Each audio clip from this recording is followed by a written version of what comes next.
Today we are going to be discussing redesign and repurposing hotels and their spaces. Whilst we wait for others to join and settle in, we're going to play a short video which describes some key features of a trailblazer. The Trailblazers, the agitators, the creators, the visionaries, those that dare to be different. When the world stands still, trailblazers engage with curious minds and bold ideas. They embrace change. In spite of opposition, in spite of non-believers, trailblazers lead the future.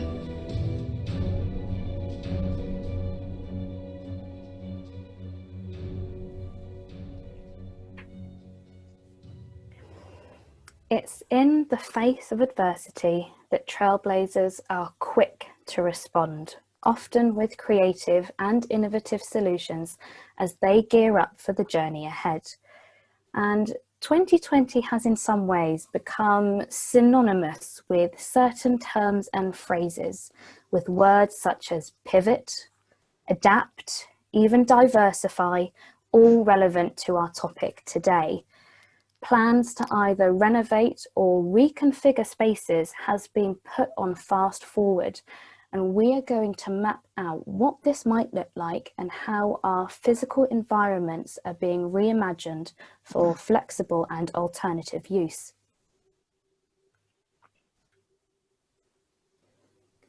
The Boutique Hotel Trailblazer Webinar series will offer a snapshot of what to expect at the Urban Living Festival. And in line with current UK regulations, this live event is now taking place the 7th and 8th of July at Tobacco Dock in London. Building up to this and taking place over the next couple of months, we will be hosting a series of smaller light events across some of the best city venues that are currently open for business in London. These will, of course, adhere to government rules and guidance, and we look forward to welcoming our first guests next week. And further info about these events are being posted into the chat. I'm just going to run through some housekeeping rules before we get stuck into our conversation today. Those who are watching, please can you keep yourselves on mute with your cameras turned off. This is simply to ensure that we don't have any interference when we are talking with our trailblazers today. There will be around 45 minutes of discussion, followed by around 15 minutes of Q&A at the end. So if you do have a question, please post this using the chat function and I will get round to asking these right at the end. My name's Eloise Hanson. I'm the news editor at Boutique Hotel News, which is an online B2B source for the boutique, luxury and lifestyle hotel sector. We run two other sites, Service Department News and Short-Term Rentals, which all fall under the International Hospitality Media umbrella. And as I mentioned earlier, we also run our own events for leaders within hospitality, real estate and living.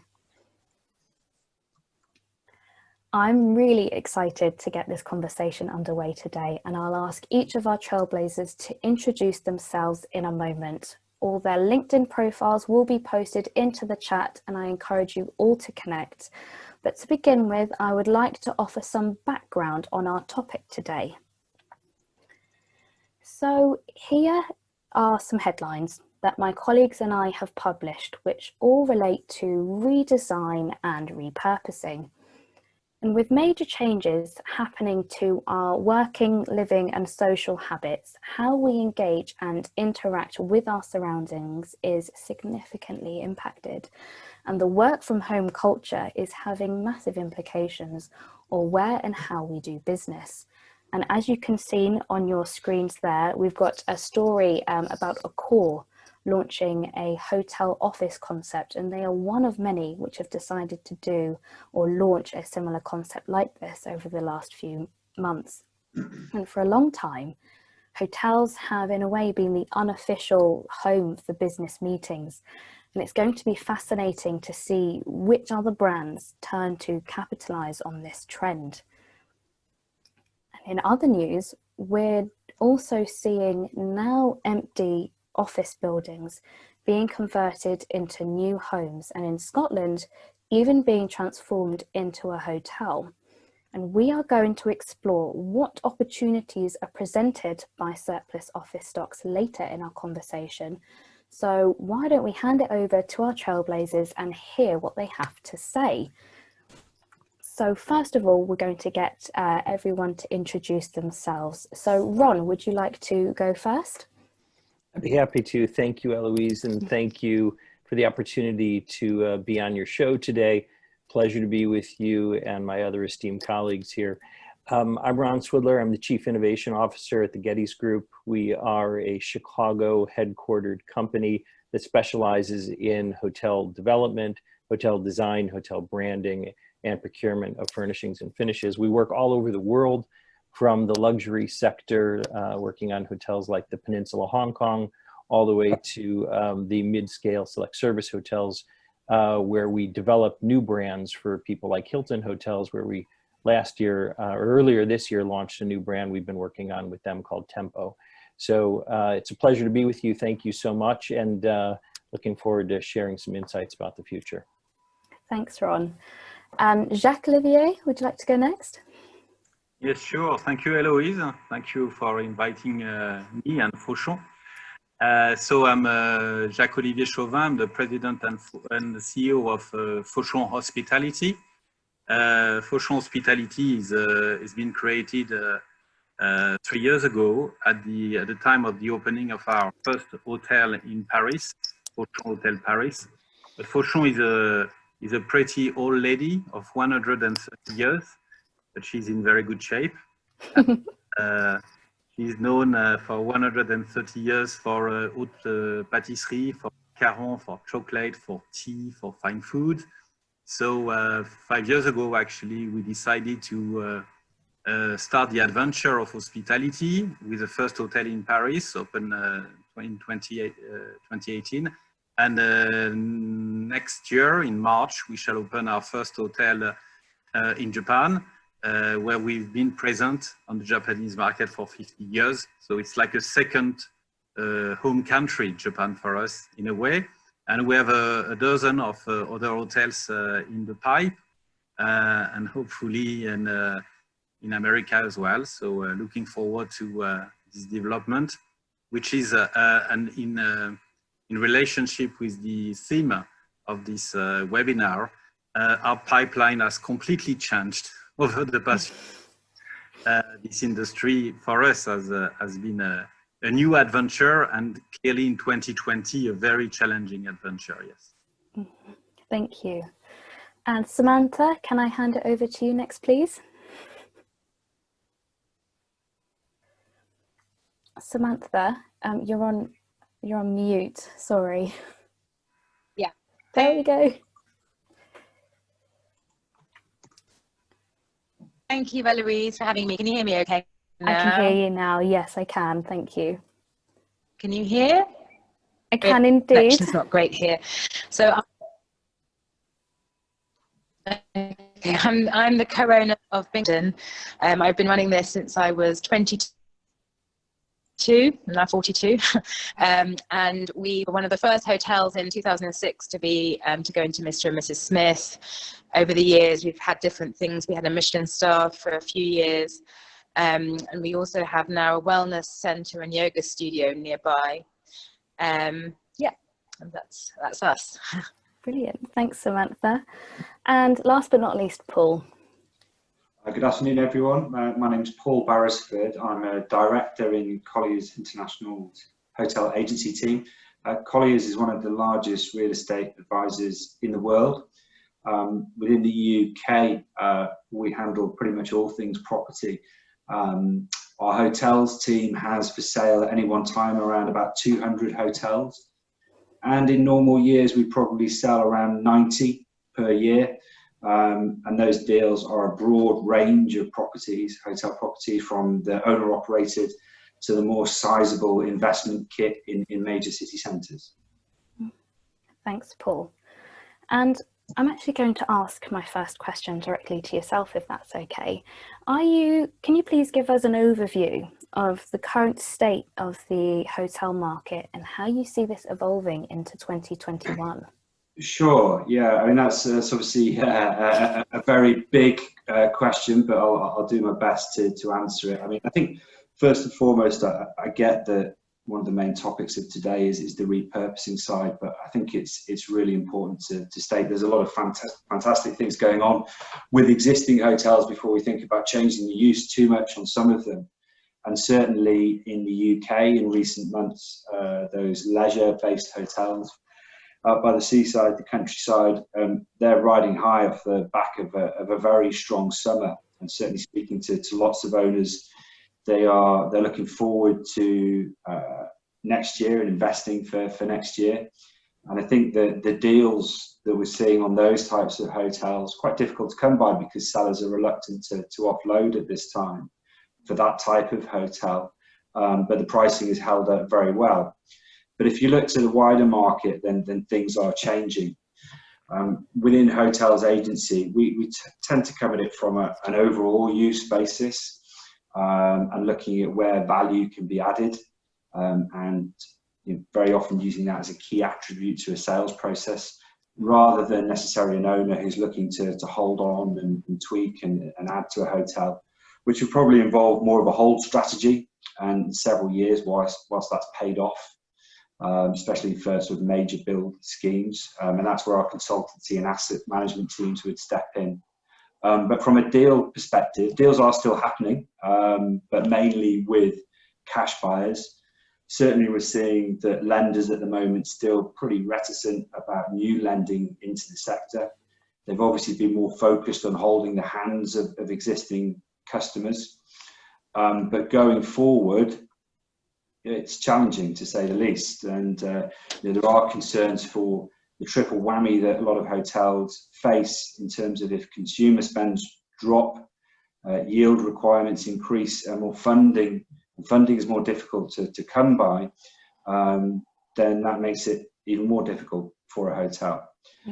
At the moment, there's not been perhaps the volume of distress in the market that some were expecting, but that I think some is expected to come perhaps later on this quarter, earlier on into next year.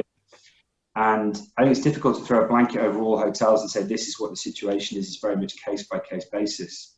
I think those hotels where they're quite or have been quite reliant on meetings, incentives, conference, exhibition business, that will continue to be a struggle for some time. And I think if one is looking to do a deal on a hotel like that, that's probably where you're going to see the biggest discount and perhaps where we've seen the most movement for repurposing. When we talk about repurposing, we've been having a lot of those types of conversations, again, looking at it from a sort of bigger picture perspective. It will generally be from something that's driving a deal whereby we're looking to change the use of the entire hotel. Typically that would be residential development, or also care and senior living come into play. Of late, we've been doing deals with charities and organisations linked to local authorities for sheltering the homeless and the vulnerable. I saw in the news recently, I think it was a couple of Hiltons up north have been repurposed to be used as courts to try and get some of the court system moving again. And maybe even student accommodation further down the line we might see as well. I think Eloise, you referred to one of our articles that Colliers put out earlier in the pandemic, which we wrote a piece feeling that the planning system should be relaxed so as to not double punish hoteliers. And by that, I think historically what we've seen is that a hotel that, for example, might want to change its use to development and that offer a really good exit for the investor, they've had to disprove viability as a hotel, and often that involves having it for sale for a long time. And I suppose the reference not wanting to double punish is that you don't want to then have to try and sell something for a year, particularly whilst COVID is going on, to prove that actually, for example, residential development is a better idea. So on certain, just to emphasise that, it's not everything, but in some hotels, that will be an exit that we're looking at.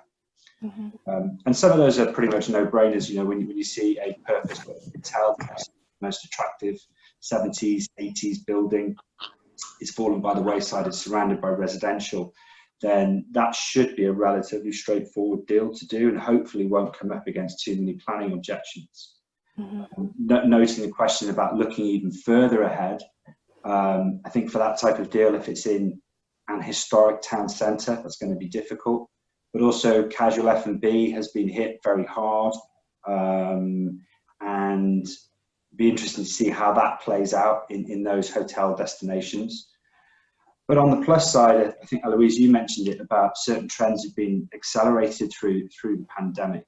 And obviously online retail is one of those. And you know, how does a hotel even fit into that? But you know, local suppliers, you know, we hear are doing very well, you know, particularly on the food side of things.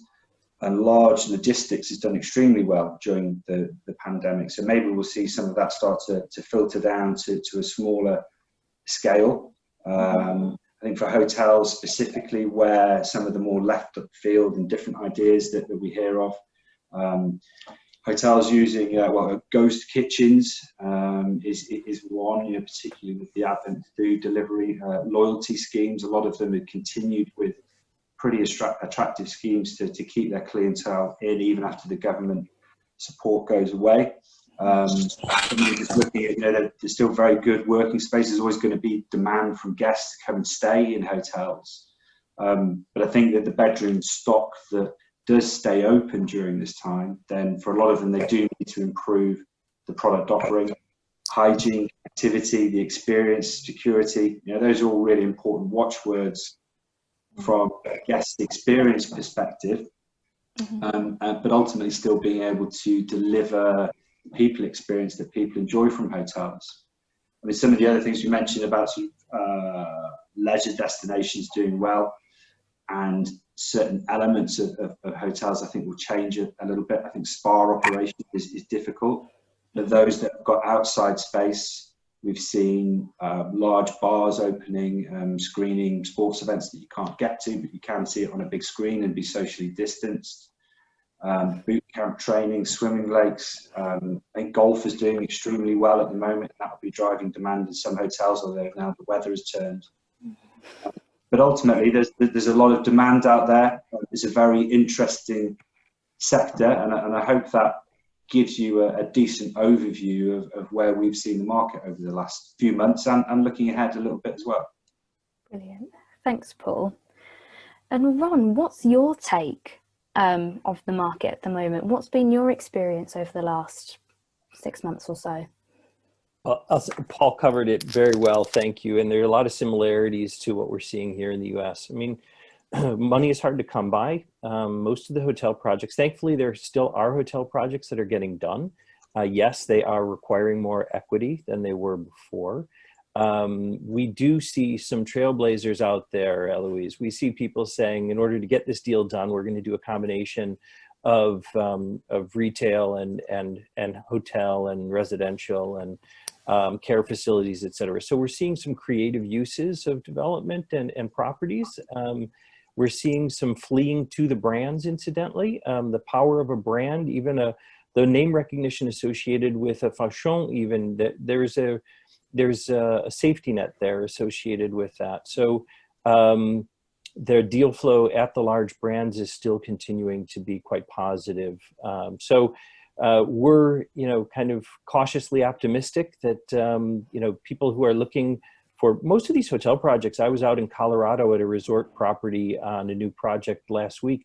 It'll take over 2 years to get that project done, or another one in Birmingham, Alabama, I'm going to later this week. It's a new build development. It'll take over 3 years. So these people are looking and saying, well, it's time to get going here. We're assuming that in 2 years, 3 years, things will, achieve some form of the kind of performance metrics that we were seeing previously. Mm-hmm. And Ron, I know during the lockdown, you've been working on an exciting new project called the Hotel of Tomorrow. Can you tell us what this looks like? Sure. Before I tell you what the future is going to look like, I have to get the crystal ball out for this one. Let me just tell you a little bit about the initiative. So, you know, your little video at the beginning of the webinar was inspirational. I hadn't really considered myself a trailblazer until I saw the video, and I said, you know, maybe we do fit into that category a bit here. So we were being asked at the beginning of the pandemic, what do we do with our hotels that are under development right now and about to open? We have one that opened that we developed last week in Nashville, Tennessee, but we were looking for answers to what consumers, what guests were going to be looking for in the future. We didn't have the answers, the brands didn't have the answers, and so we brought together a group, a global group. We reformed a think tank that we started in 2004, 5, and 6 on the future of the hospitality industry called the Hotel of Tomorrow Project. And we brought together 325 thinkers. These are people from all over the world, from multiple industries. We have architects and designers, we have hotel brands, we have consultants, we have research institutions, we have manufacturers and others, because the questions we're facing are bigger than what we can answer ourselves. Let's face it. These are challenging times, but the future really is one that everyone can lend their expertise to. Eloise, we didn't used to get asked questions about sanitization and health or flexibility of how we might convert the hotel if necessary to support healthcare workers or those in some need of care during a pandemic in the event that one happens in the future. It was hard enough when we'd be asked questions about technology integration and how much technology should be incorporated. So we brought together people that could help answer those questions, including technologists and roboticists, that's a real word, to try to answer those questions. And the answer that overwhelmingly from the group, and I should tell you, so we bring together 325 people. We work for about 8 weeks to conceptualize hundreds of ideas. We narrow them down to the best ideas, working in 16 teams around the globe, meeting on an online platform, a virtual white room space that we can use collaborative work tools. And we narrowed down to the top 16 ideas that we tested with thousands of consumers. We narrowed that down to the top 5 ideas that incorporated so many of the trends that were kind of pressing trends, all based on the belief that this is an opportunity for us to be better coming out of this than when we went into it. Do we really want to make our hotels the same way they were prior to the pandemic? Or can we be more flexible? Can we put coatings on surfaces? Can we train more effectively? Can we do all kinds of things? And what kind of role will technology play in an industry that relies so heavily upon human touch? And it's a really interesting challenge.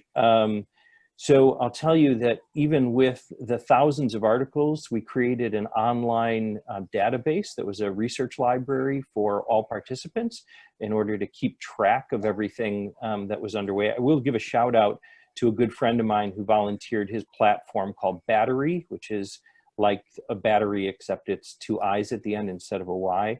And Chad Reynolds, the founder, made his Battery is an online forum that allowed us to create this library and also to be the collaborative workspace. It also is where we did some consumer testing. It's a really powerful tool. But I guess that's another indicator. Technology helped us achieve something that we had done previously with hundreds of people in a ballroom over several days. Which is how we did it in 2004, 5, and 6. We all need technology like this to form a deeper level of collaboration and communication. So I'll stop there. If you're curious to know about the ideas that came out of the initiative, you can go to hotel-of-tomorrow.com. You'll see all the list of participants, and you can also link through to some of the recent press that cover the actual concepts that we shared publicly. Thanks, Ron. And it's a recurring theme is this blurring of lines between work, play, and home life.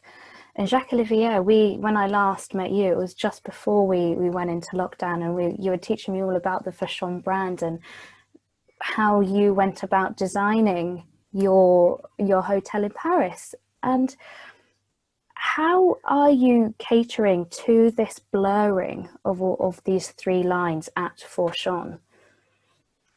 Actually, we've been, as you said, catering to these three lines for over a century, because the first métier of Fauchon has been retail, then hospitality with cafe, and then only now, hotellerie. So I think it is in our DNA to mix everything. And when you realize that maybe, and especially in Europe, lots of restaurants are in a position still today to deliver to other people's homes when they were not actually ready to do that before. It's a transformation which here to stay, actually. And it's got a very strong also, strong reason, which is reconnecting with the locals. I think we have also, in our case, 5-star hotel, leading hotel of the world, in a city like Paris. There is a danger, there was a danger of disconnection with the locals. And this pandemic has made us reconnecting by necessity, but in a way for the right reason as well. Another thing is, I would not actually oppose work and play, because I think that everybody has seen from home, you need to work, you need to play, you need to live, you need to eat, you need to rest in one piece of place. And I think this is what a hotel is about. When we designed our hotel in Paris, we didn't want a desk. We said no desk, because this is not the most effective way to work in a hotel. In a room, you need a view more than a desk. And if you have a good view, it can replace any, you're going to be inspired. So the way we want to work in a room, in a way, is a good view. Then we say, okay, you need a proper seating and a proper table to enjoy a proper meal.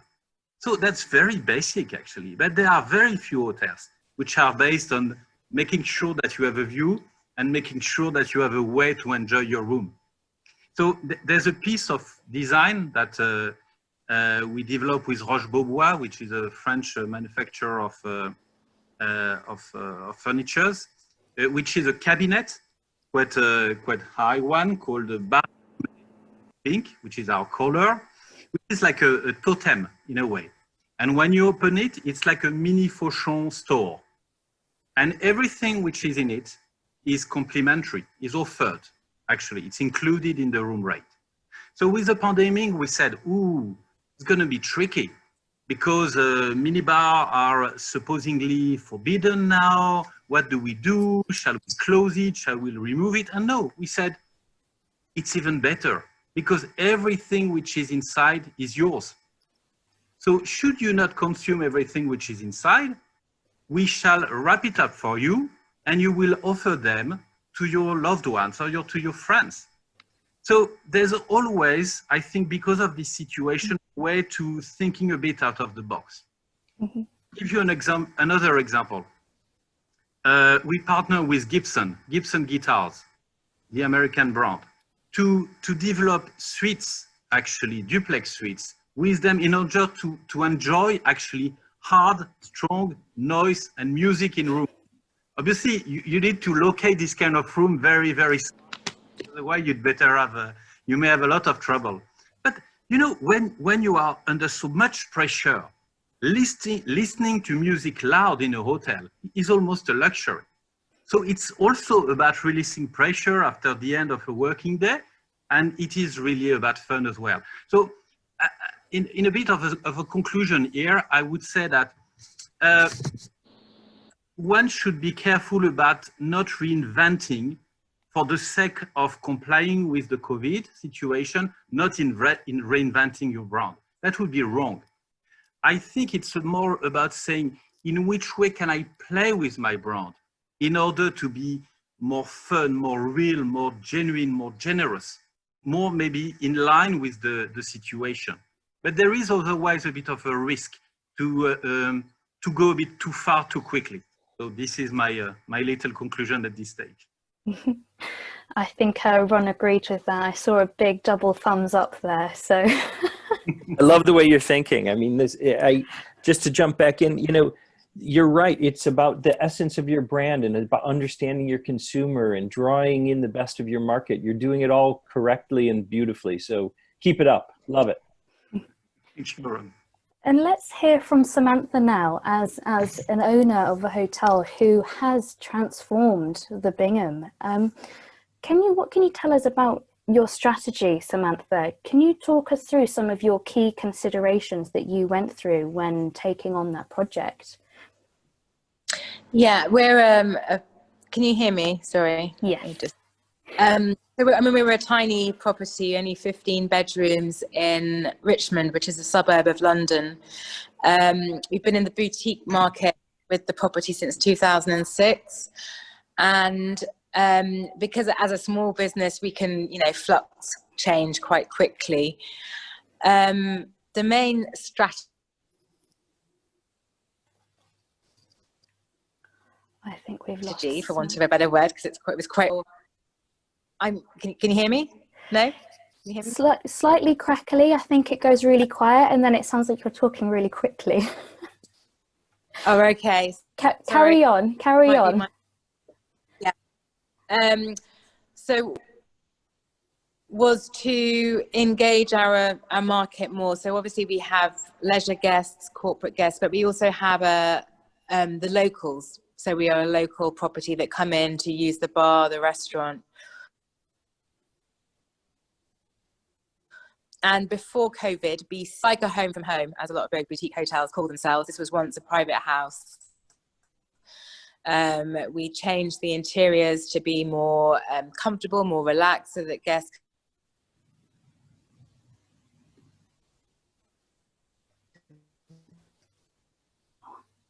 come and use it. Locals can come and use it on a regular basis to work, rest, play. Accelerated. Keep going, or can you hear me, Eloise? We can. It's very jumpy. It's very jumpy. Okay. I think it's now. Yeah. If you can, Samantha, maybe we'll try. Can you hotspot your phone at all? 4G to try and connect to. Phone. I am on the phone. That's probably the issue. It's all right. We'll come back to that. The Wi-Fi went down, unfortunately. Shall I come? Okay. We'll readdress that question, because I think Samantha has some good key learnings that she can teach our audience from having gone through that process herself.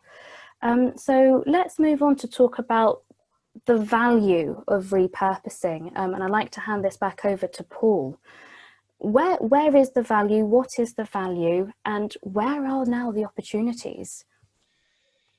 Yeah, I mean, again, another great question. I love what Jacques had to say about things, and I suppose in real estate we talk about the value add, and it is very often a financial decision, but it is, hotels obviously very much a people-centric business, and great to hear about enjoying your room and having a view and a meal with a view, or if you want to rock out with a guitar in your room. And I think that personalisation and drawing people in.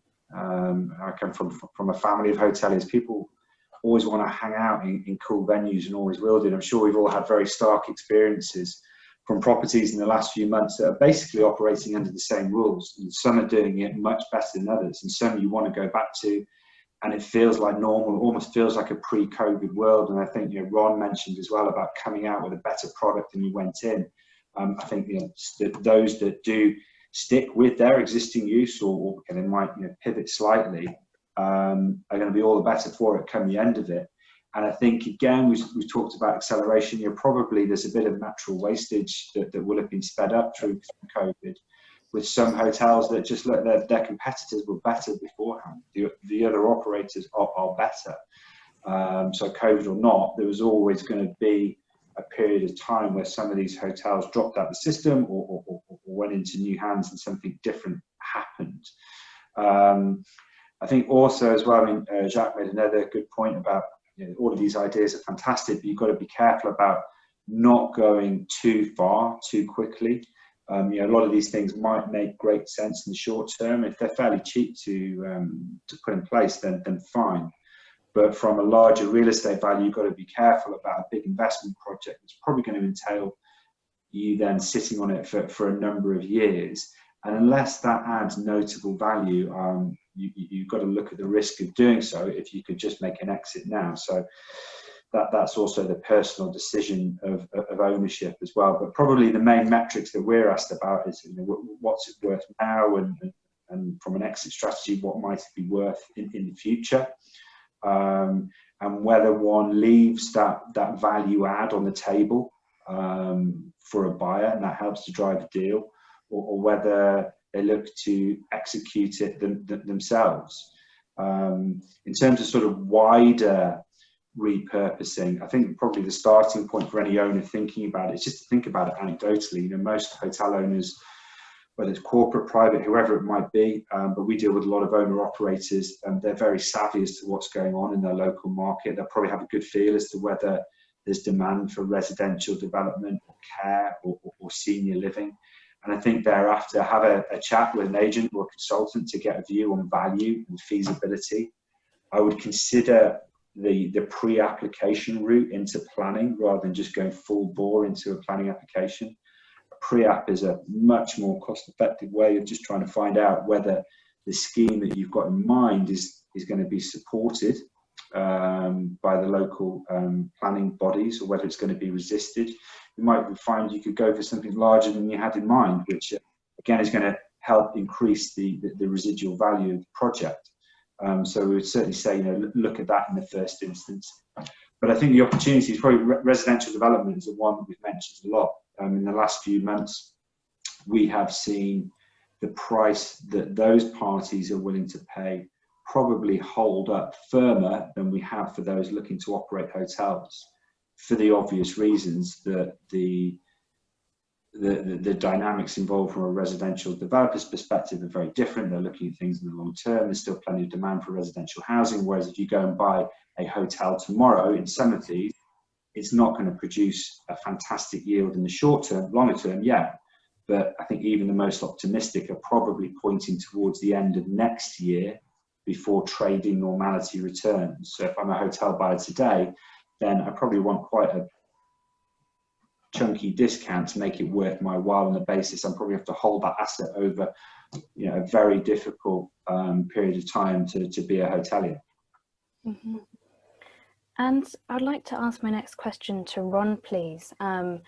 This idea of flexible spaces or flexible living has been sort of touched on today. Do you think we are going to see more flexible / multi-use spaces sort of spring up?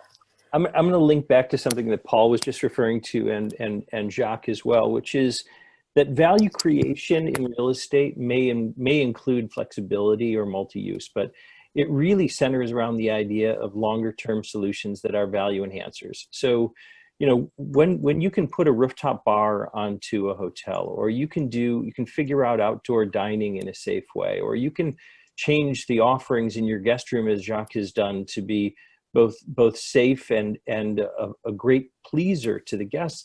Remember, the guests ultimately, more than ever, they've always had the power to influence buying decisions or stay decisions. Now more than ever, people are reading reviews saying, what kind of safety precautions have they really put in place here? Or, I was able to dine outside in a bubble and it was safe and it was beautiful and it had that view that Jacques referred to. So I think it centers around what guests and consumers are looking for. And it also, if we can find long-term solutions, not just short-term solutions that are value enhancers, health and wellness, think about that for a second. Here's an area of focus that's been a priority and a growing priority over, you know, the last several years. What does health and wellness mean now? Okay, so not just cleaning standards, but there's a lot of anxiety associated with travel, more so than ever. You know, I was on a flight home last week and the woman turned to me when we safely landed and said, I just want to thank you for being a conscientious passenger who was sitting shoulder to shoulder with me. So there's anxiety. And if we can eliminate some of that anxiety, by taking good care of people, it benefits. That's the industry we're in. That's the business we're in. So if we can do things that make people feel good and feel like they've made a good decision and talk about it, those are value enhancers in their own right. I saw you nodding, Jacques. I assume you agree with that. Absolutely. Yeah. And I'd like to see if we can link back with Samantha. I'm not sure if Samantha is still here. With the Wi-Fi. You're with the Wi-Fi. Okay. Well, let's try. I'd like to ask you a question about having gone through the process and having transformed, completely renovated a hotel. Is there anything that you would approach differently this time round in light of what's happened over the last X amount of months?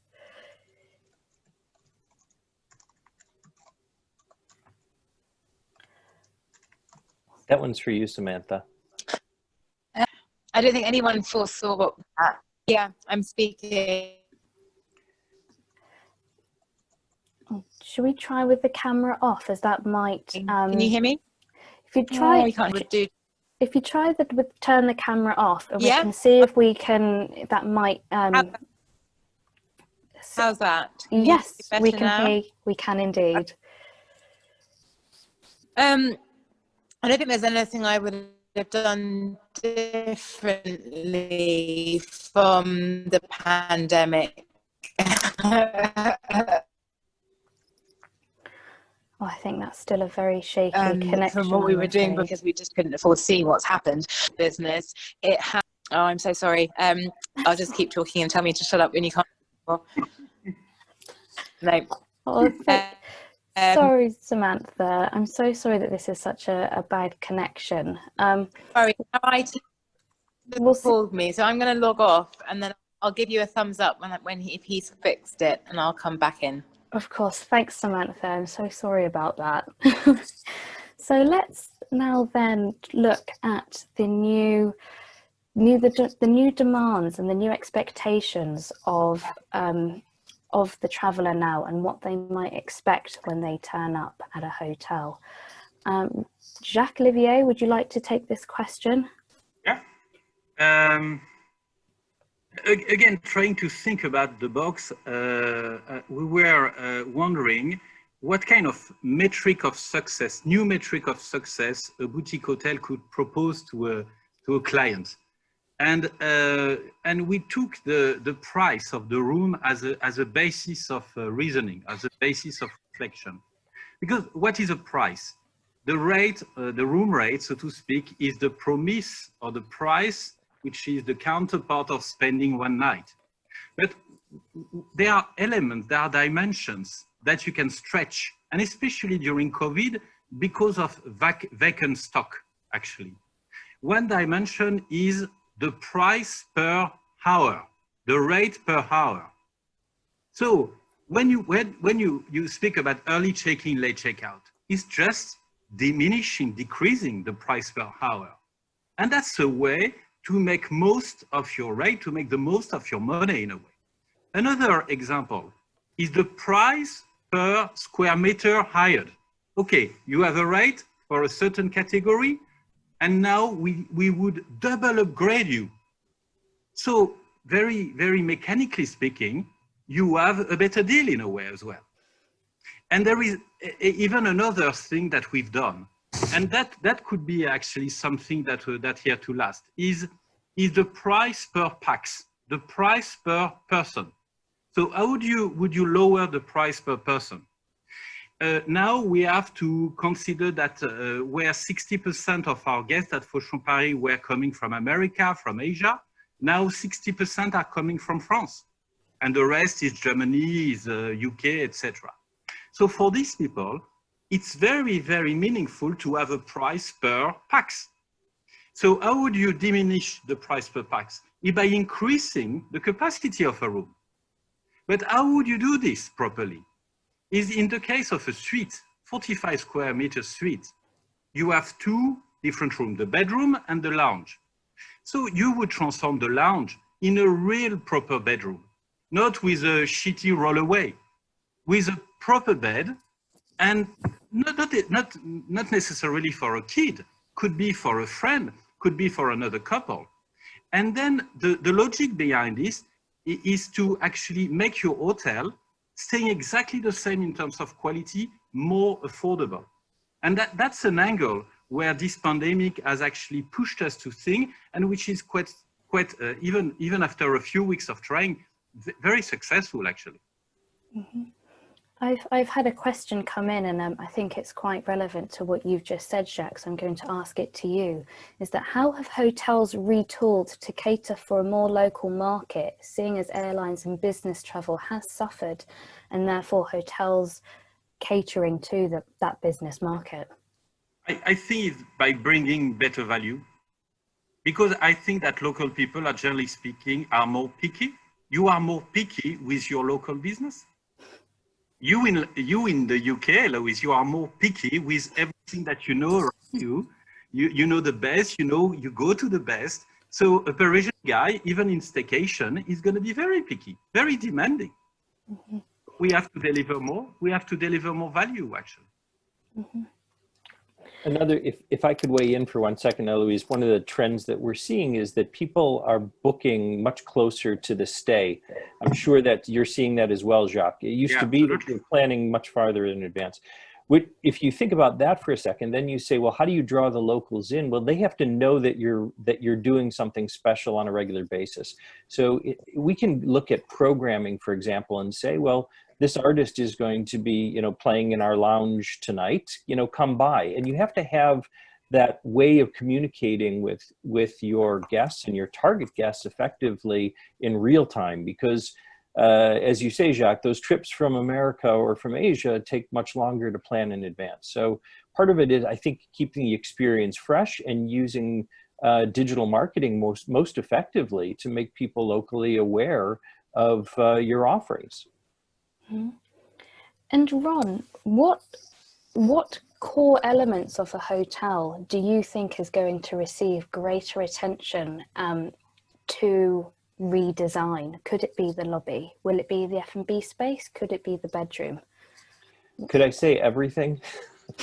Of course you can. I mean, look, the trend towards being able to enjoy yourself in the public areas of a hotel in the lobby isn't going to go away. And it's an easy temporary solution to allow for more social distancing. Food and beverage is likely to change. I think we're going to see more opportunity to dine outside. This is an airborne illness, and obviously people feel more comfortable dining outside. And so there's certainly more of a priority there. The guest room is critically important, though, not just for the cleanability of the surfaces, but it is a bit of a safe haven. It's a decompression zone. And so a lot of the focus of the Hotel of Tomorrow participants was in rethinking not only the layout of the guest room, the function of the guest room, but even things working into the guest room design, the ability to decompress with mindfulness apps running through the television, or an audio programming, or light levels that can be more calming. And the quality of the sleep, I know this is a very basic idea, but the quality of sleep is even more important than ever before, because it is stressful traveling. And if we can make sure that someone is getting a great night's sleep, and it isn't just the mattress and the pillows and the sheets and the humidity levels and the temperature and all those things, but it's also a sense that that you're getting a restorative sleep in the entire environment before you go to sleep. We've introduced in some of the hotels we're working on rituals around chamomile tea or other infused drinks that help people calm down, or stretching and yoga in your room prior to sleep, just to see if that would enhance the quality and restfulness of your sleep environment. Sound cancellation devices, humidifiers, all the small things we can do to kind of make people feel more comfortable. It's a promise we make in our industry, but it certainly has become a higher priority, Eloise. Mm-hmm. And Paul, I'd like to ask you a question about converting hotel rooms into self-contained apartments and studios. Has there been a lot of interest in this conversion or repurposing? Yeah, no, I was just feeling very relaxed hearing about those rooms with restorative sleep, stretching, yoga, sound cancellation. All sound like great ideas. I think just to throw into that one, that I think the demand is there, and then sometimes some of these solutions aren't massively radical.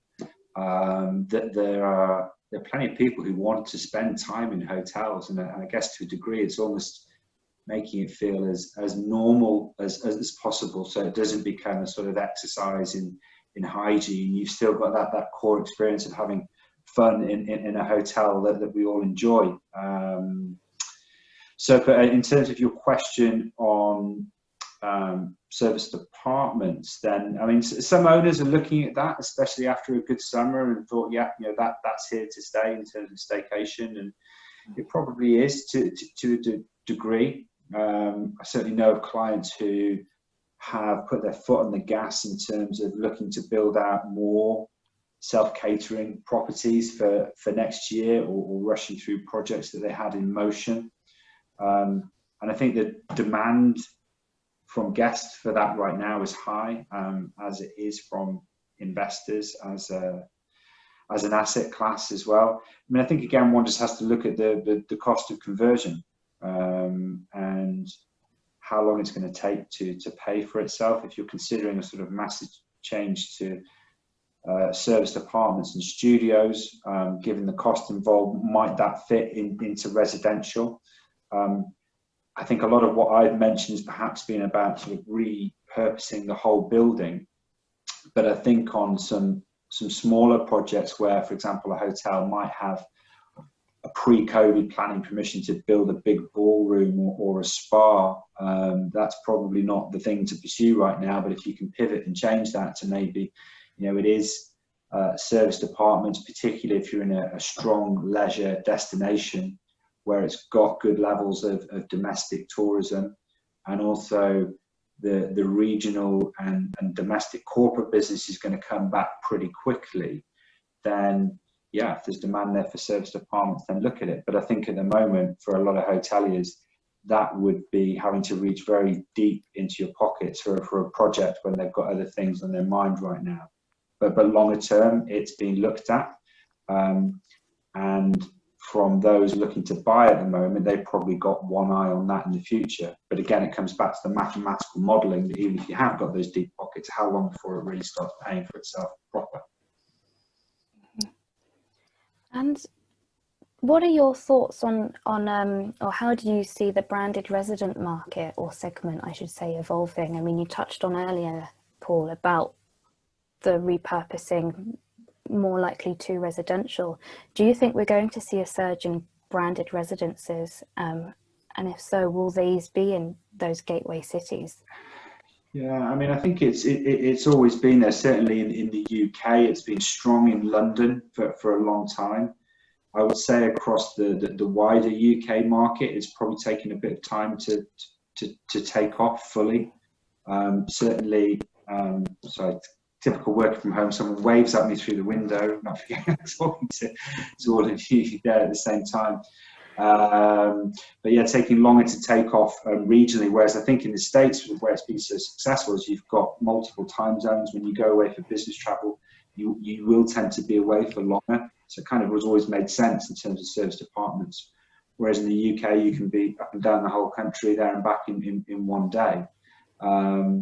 So I think, you know, yes, if you know, COVID is probably going to be here for a long time.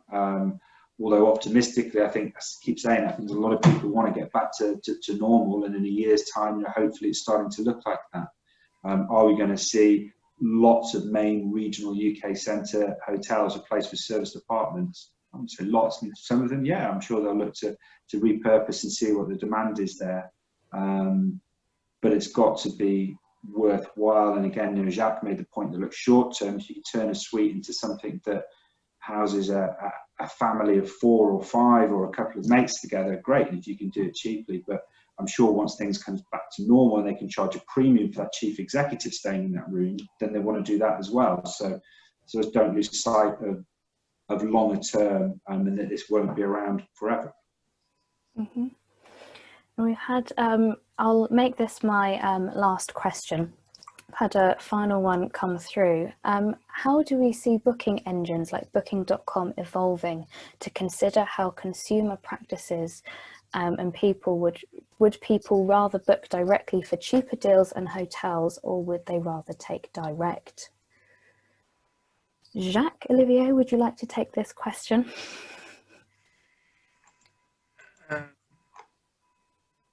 I think it's this period is a great occasion for, again, hotelier to regain a bit of direct trust with clients. And maybe the role of an intermediary in such a period is a bit devaluated in a way compared to a direct relationship with an hotelier.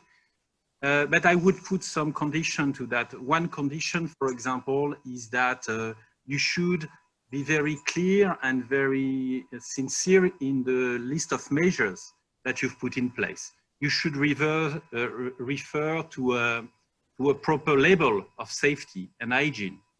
I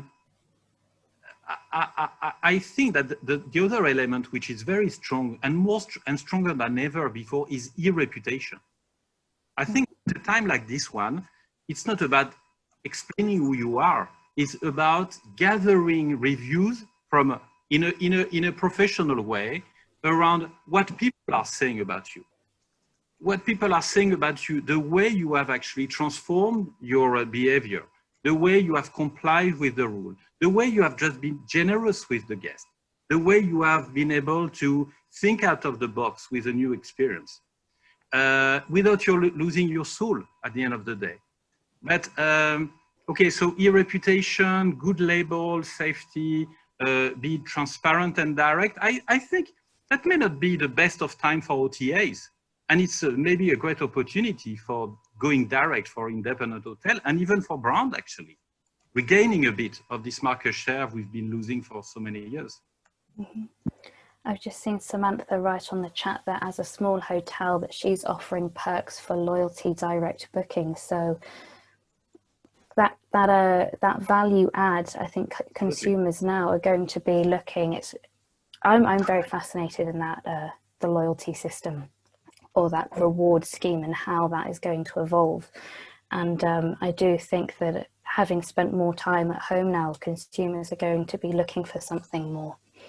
It should be about very short-term kind of rewarding system. People would not invest 10 stays to get an 11th free. There should be a direct link between I trust you, so give it back to me a bit. Yeah, so it's one-to-one kind of relationship.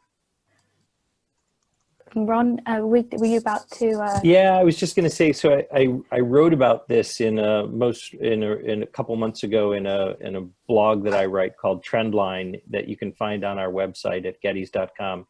But the focus was around what we call brand coins. It's something that was developed by trendwatching.com as a form of loyalty.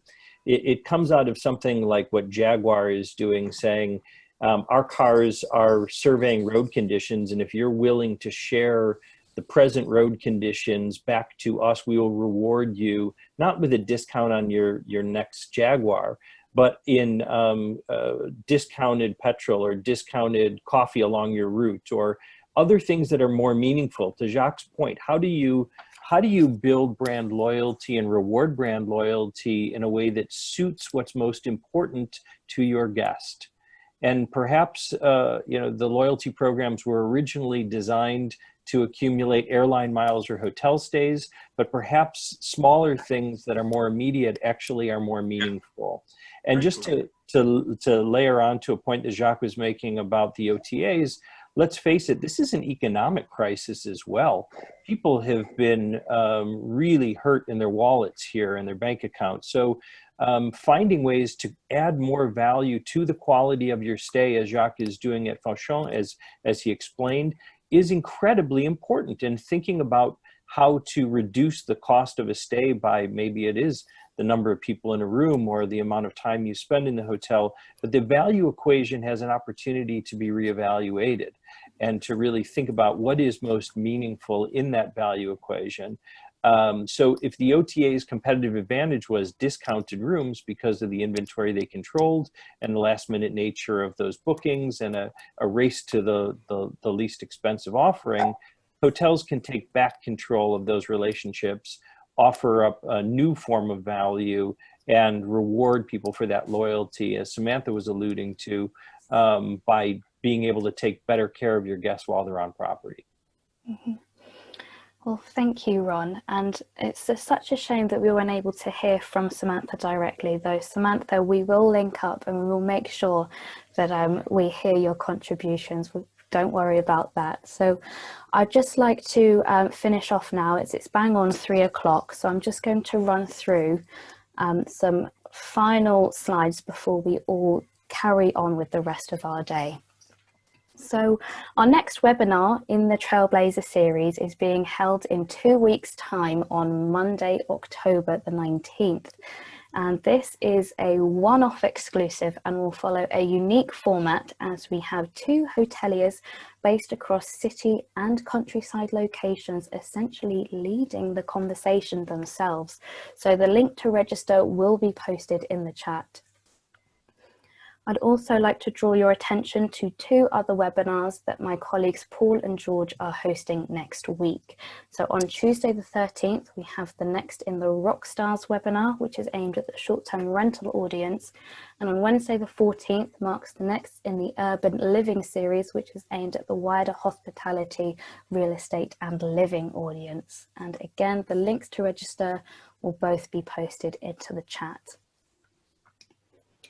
As I mentioned earlier, the Trailblazer series is a precursor to the Urban Living Festival Live, which is an event that we are now holding on the 7th and 8th of July at Tobacco Dock in London. And on your screens now, you'll see our exhibitors, along with our sponsors and our media partners. And we're very grateful for their support during such a fast-paced and challenging time, so very, very grateful. And if you are interested to hear further information about Urban Living Festival and its light events, please do reach out to my colleague Katie. Her details are up on your screen now. So thank you to all that have joined us. Thank you to everyone who has joined us today. It's been an absolute pleasure. And if you simply cannot wait until the October 19th, until we speak again, please do reach out across our social media channels. We would absolutely love to hear from you. So thanks to our Trailblazers. Thanks to those who submitted your questions. Do take care and we'll see you all very soon. Bye now. Thank you. Thank you. Bye-bye. Bye-bye.